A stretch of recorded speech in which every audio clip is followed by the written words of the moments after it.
Ok, salut pays, hein. Bah on la plaine. Tinet d'abou là, bras qui est sans peur vapeur. Pasteur Amel, cochon créole. Comme ça, là, et puis carnaval lié vite là. Et s'il vous plaît, chauffeur machine, moi, chauffeur moto, t'as pris chéri. Et puis il fait 6 heures, pas passer.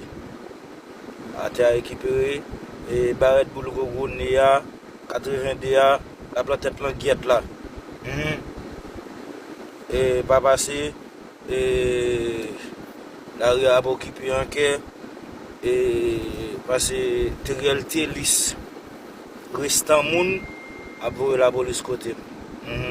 Par contre, si a venu. On a là, Kenya te venu, nous te resté. Kenya pas fait pour. Après Kenya, Salvador entre là, à cause de cet hélicoptère ça, n'a pas bunda non, et bandit, comment c'est 10, comment c'est date, moi je mettre bombe de hélicoptère ça dans la zone là. Nous connaît moun sal 2004 là. Pasteur Amel même gros cochon créole. Matin, sous de TT à 5h du matin, moi je connais jamais saute bafine à Charon, senti ça, et pour le guette, maman. Et donc, nous avons organisé le carnaval. Oui, nous avons des bouquets, nous avons non. Nous avons des bouquets, nous avons guette, nous carnaval là, jeudi à demain. Yeah. Soit vous attaquez depuis qu'on a là, pour commencer dans la bataille là. Yeah. D'après mon pour tête là, guette. Mais c'est moi là, moi sans jour pas.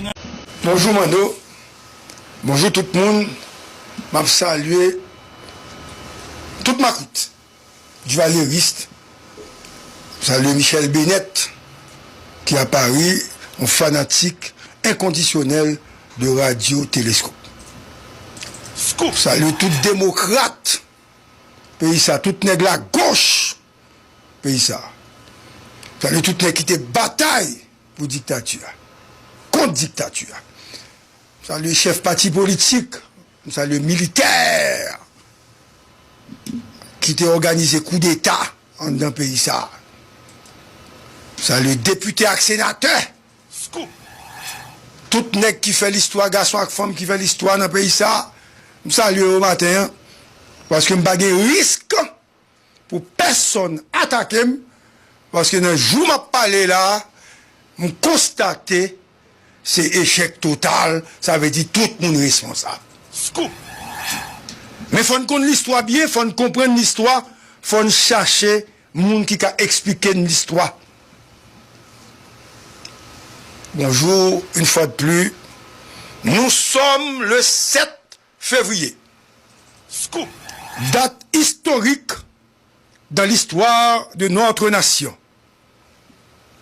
Date gravée dans nos mémoires comme le point de départ d'une ère de changement et de bouleversement profond.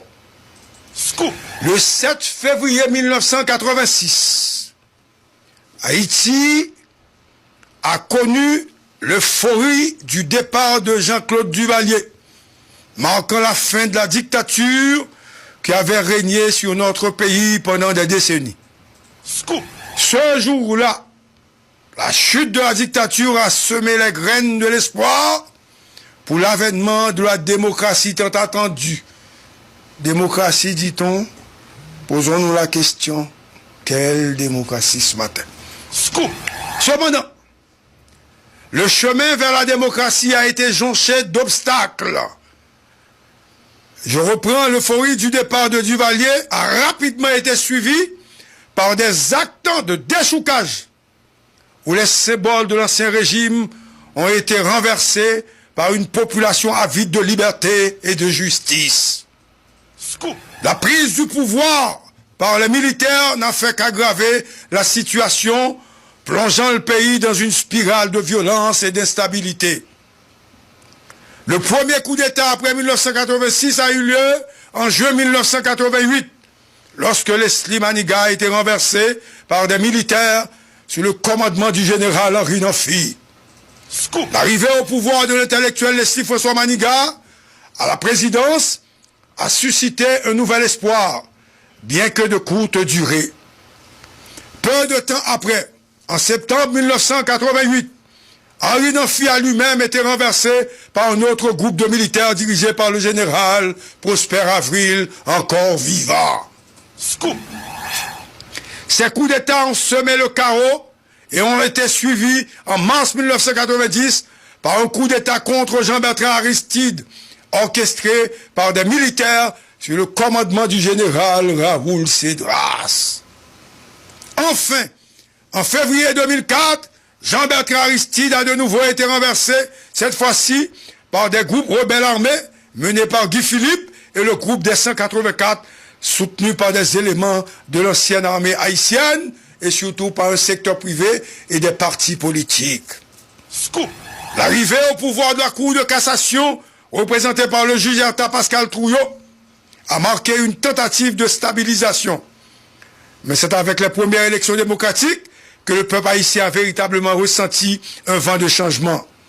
Je reviens au prêtre Jean-Bertrand Aristide, qui avait remporté la victoire avec une majorité écrasante, suscitant une euphorie totale parmi ses partisans. Quelques mois après, un coup d'État est venu briser cet espoir, plongeant le pays dans une nouvelle période de turbulence.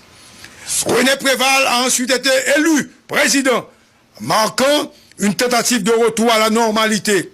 Jean-Bertrand Aristide a également fait un retour au pouvoir, mais son second mandat a été interrompu par un coup d'État sanglant.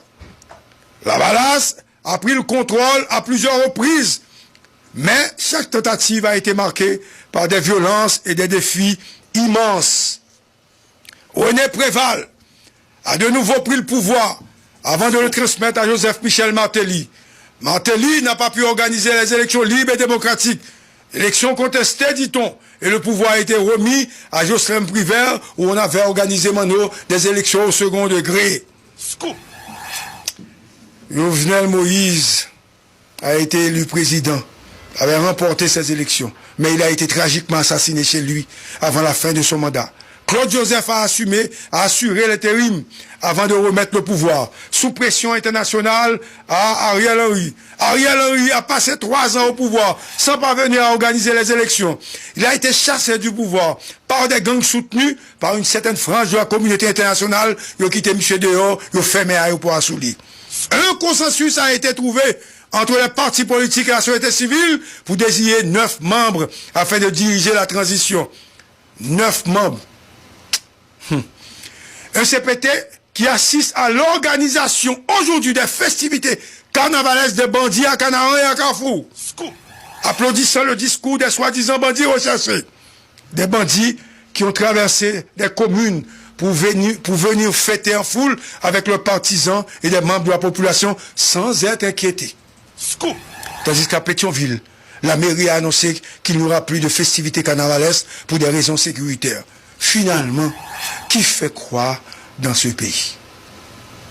Pourtant, 39 ans après, le 7 février 1986, rien n'a véritablement changé.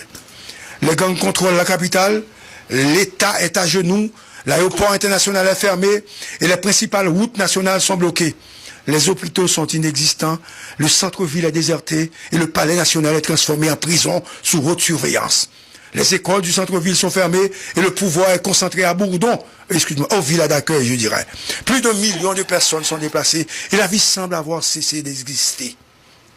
39 ans après, nous nous posons la question, qu'est-ce qui a changé dans ce pays? Une minorité de politiciens riches, tandis que des parlementaires véreux et assassins sont sanctionnés, des opportunistes vides encore ce qui reste des caisses de l'État. Et les pauvres sont devenus des bandits imposant leurs lois. Aujourd'hui, en ce jour, marquant le 7 février, nous devons réfléchir à notre parcours et à notre échec total. Nous devons nous interroger sur les véritables causes de notre situation actuelle et chercher des solutions pour un avenir meilleur. Mes chers amis, Mano, Davidson, ce matin à Impasse, nous avons l'honneur d'accueillir une fois de plus Evans Paul, auteur, acteur, témoin de cette transitoire qui nous aidera peut-être à approfondir cette réflexion et à envisager des pistes pour sortir de cette impasse, puisqu'en fait, après cet édito, nous constatons que nous sommes tous coupables. Bonjour Evans Paul.